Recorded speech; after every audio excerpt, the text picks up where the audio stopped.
Hello बच्चों, good morning. तो आज हम लोग टिश्यू को कंटिन्यू करेंगे, ठीक है।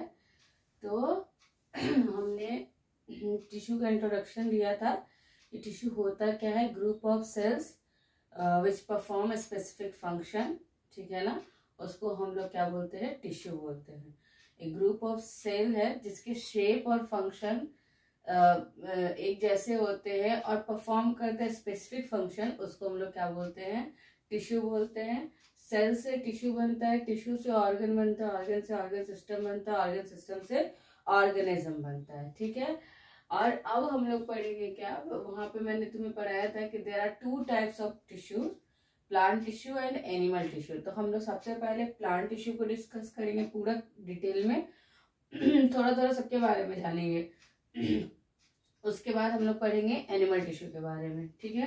तो सबसे पहले प्लांट टिश्यू के बारे में पढ़ते हैं। तो थोड़ा सा मैं ये वापस से फ्लो चार्ट को बता देती हूँ, क्योंकि एक दिन पहले मैंने बताया था, तो एक बार वापस कर देती हूँ क्लियर, ठीक है।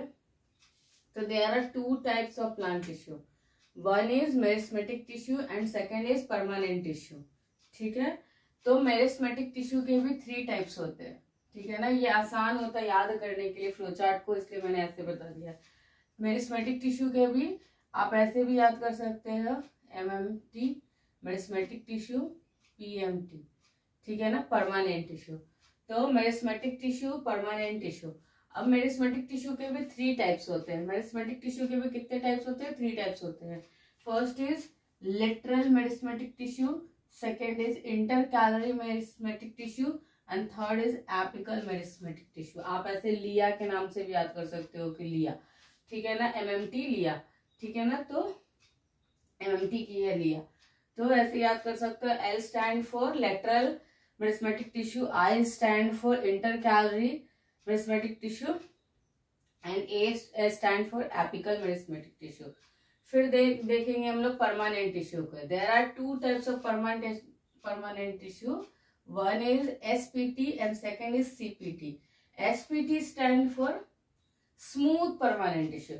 SPT stand for smooth permanent tissue, ठीक है। and CPT stand for complex permanent tissue. ये पहले वाले क्लास में मैंने लिखा दिया है, यहाँ बस मैं रिवीजन करा रही हूँ एक बार, ठीक है ना। SPT smooth permanent tissue and CPT complex permanent tissue. Smooth permanent tissue के भी 3 टाइप्स होते हैं, PCS. P stand for parenchyma, C stand for collenchyma and S stand for sclerenchyma, ठीक है। P स्मूथ परमानेंट टिश्यू के भी कितने types होते हैं, 3, PCS, parenchyma, collenchyma and sclerenchyma। उसके बाद हमारा आता है CPT, complex permanent tissue, complex permanent tissue, ठीक है ना। ये भी 2 तरह के होते हैं, एक होता है हमारा जाइलम और एक होता है हमारा फ्लोएम। एक होता है हमारा जाइलम और एक होता है हमारा phloem. X stand for xylem and P stand for phloem, ठीक है। अब जाइलम के भी 4 पार्ट्स होते हैं, टाइप्स होते हैं एंड फ्लोएम के भी 4 टाइप्स होते हैं। T tracheid, V vessels,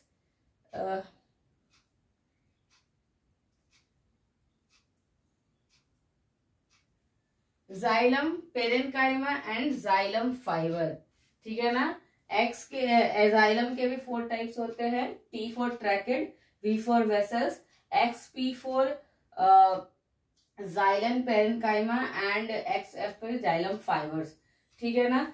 phloem के भी 4 टाइप्स होते हैं, STE, CC, PP and PF।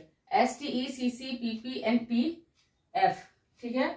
ST sieve tube element, ठीक है ना। ST stand for sieve tube element, CC stand for companion cells and PP stand for phloem parenchyma and PF stand for phloem fiber, ठीक है। तो ये हमारा flow chart खत्म हो गया, ठीक है ना। इसको याद करना ऐसे बहुत आसान है, आप ऐसे फ्लो चार्ट बना करके उसको वैकेंट छोड़ दीजिएगा। अगर ऐसे इनिशियल्स के साथ आपने फ्लो चार्ट बना लिया, और ये क्या होता है ना कि ऐसे रटने से अच्छा है ना कि आप एक बार अच्छे से फ्लो चार्ट पढ़ लो और उसके बाद ऐसा छोटा छोटा बना बना करके आप रिवाइज करो।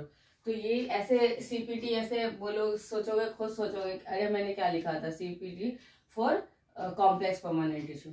ठीक है, तो ये हो गया फ्लो चार्ट का, यही बेनिफिट होता है, इजी टू रिवाइज हो जाता है। नेक्स्ट है हमारा meristematic tissue and permanent tissue के डिफरेंसेस। ठीक है ना, meristematic tissue and permanent tissue के डिफरेंसेस आप याद करिएगा।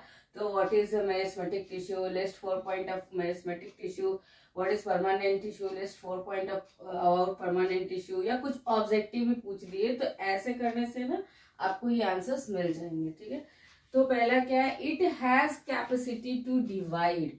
मेरिस्मेटिक टिश्यू के पास कैपेसिटी होता है डिवाइड करने का। Don't have capacity to divide, इसके पास कैपेसिटी है ही नहीं डिवाइड करने का। मेरिस्मेटिक टिश्यू के पास कैपेसिटी है डिवाइड करने का। परमानेंट टिश्यू मतलब परमानेंट, ठीक है, तो इसके पास कैपेसिटी है ही नहीं डिवाइड करने का। It tissues has cells, meristematic tissue के पास जो सेल होते हैं ना वो छोटे होते हैं साइज में और डायमेट्रिक होते हैं, यानी कि डायमीटर इक्वल होता है। ठीक है, डायमेट्रिक होता है यानी कि अगर सेल है और उसका लाइन सेगमेंट इक्वल पार्ट्स, ठीक है ना, डायमेट्रिक मतलब कि ये जो डायमीटर है वो क्या होगा, इक्वल होगा इन शेप। ठीक है, तो मेरिस्मेटिक टिश्यू के सेल्स के साइज छोटे होते हैं और डायमेट्रिक होते हैं। इस परमानेंट टिश्यू के जो सेल होते हैं वो लार्ज होते हैं साइज में, बड़े बड़े होते हैं साइज में। ठीक है, और शेप क्या होता है, वेरियस होता है। ठीक है, अभी क्या है, वैक्यूल्स जो होते हैं ना मेरिस्मेटिक टिश्यू में वो एब्सेंट होते हैं। वैक्यूल्स क्या होते हैं, एब्सेंट होते हैं, और वैक्यूल्स इसमें क्या होते हैं, प्रेजेंट होते हैं, लेकिन परमानेंट टिश्यू के लिविंग पार्ट में से प्रेजेंट होते हैं। ठीक है ना, वैक्यूल्स कहाँ प्रेजेंट होते हैं, परमानेंट टिश्यू के लिविंग पार्ट में, यानी लिविंग सेल में ये वैक्यूल्स प्रेजेंट होता है। अब क्वेश्चन पूछेगा कि why vacuoles absent in meristematic tissue, because small होता है साइज में, और मेरिस्मेटिक टिश्यू का मतलब होता है कंटिन्यू डिवाइड करना। कंटिन्यू डिवाइड होता है उसमें, सेल कंटिन्यू डिवाइड करते हैं, तो छोटे सेल है और डिवाइड कर रहे हैं। ठीक है, और जो हमारा वैक्यूल्स होता है ना वो लार्ज स्पेस ऑक्यूपाई करता है, इसी के लिए यहाँ पे क्या होता है, एब्सेंट होता है। तो आप क्वेश्चन लिख सकते हो कि why vacuoles absent in, why vacuoles absent in meristematic tissue. ठीक है, तो इसका आंसर हो गया क्योंकि स्मॉल इन साइज होता है और कंटिन्यू डिवाइड करना होता है, और वैक्यूल जो होता है वो लार्ज स्पेस ऑक्यूपाई करता है, इस वजह से एब्सेंट होता है। ठीक है, नेक्स्ट हो गया इंटरसेलुलर स्पेस एब्सेंट होते हैं। मेरिस्मेटिक टिश्यू में इंटरसेलुलर स्पेस क्या होता है, इंटरसेलुलर स्पेस क्या होते हैं, एब्सेंट होते हैं।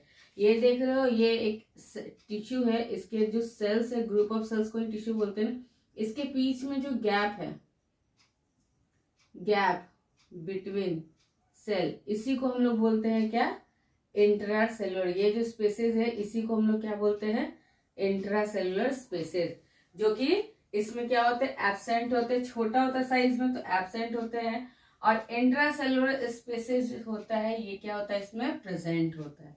ठीक है, सेल वॉल थिन होता है, सेल वॉल क्या होता है, थिन होता है, ताकि वो कंटिन्यू क्या करे, डिवाइड करे, कंटिन्यू डिवाइड होते रहते हैं, इसीलिए सेल वॉल क्या होता है, इसका थिन होता है। इसका सेल वॉल थिक भी होता है और थिन भी होता है, थिन भी होता है और थिक भी होता है।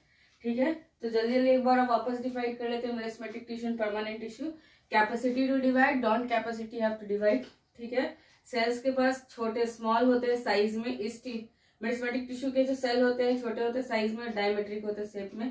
परमानेंट टिश्यू के जो सेल होते हैं वो लार्ज होते हैं साइज में, और शेप हमेशा क्या होता है, वेरियस होता है। वैक्यूल्स एब्सेंट होते हैं, क्यों होते हैं पता है, वैक्यूल्स प्रेजेंट होते हैं, कहाँ प्रेजेंट होते हैं, living part of permanent tissue. ठीक है, अगर पूछा जाए कि vacuoles are present all parts of permanent tissue, no.